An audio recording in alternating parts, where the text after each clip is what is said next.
6 కిలోమీటర్ల నుంచి 60 కిలోమీటర్ల వరకు ప్రతి దానికి ప్రత్యేక హెలికాప్టర్లో తిరిగే చంద్రబాబు నాయుడుకి, జల్సాలు చేసే జల్సా రాయుడికి ఈరోజు 18-20 కిలోమీటర్ల దూరంలో ప్రమాదం జరిగితే వెళ్ళి పరామర్శించడానికి మీకు హెలికాప్టర్ లేదా, టైం లేదా అని నేను ప్రశ్నిస్తున్నాను.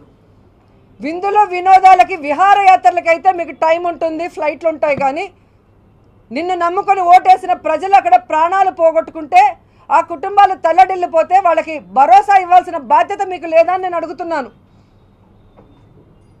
నీ మనవడి పుట్టింటికలు తీసుకోవడానికి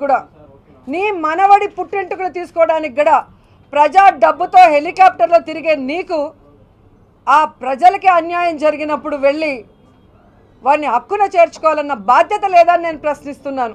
అలాగే ఓటు నోటు కేసులో అడ్డంగా ఇరుక్కుపోయిన చంద్రబాబు నాయుడు తాను తప్పించుకోవడం కోసం 2 రాష్ట్రాల మధ్య చిచ్చు పెడుతూ ఈరోజు ప్రత్యేక హోదాని కేంద్రం దగ్గర తాకట్టు పెట్టాడు.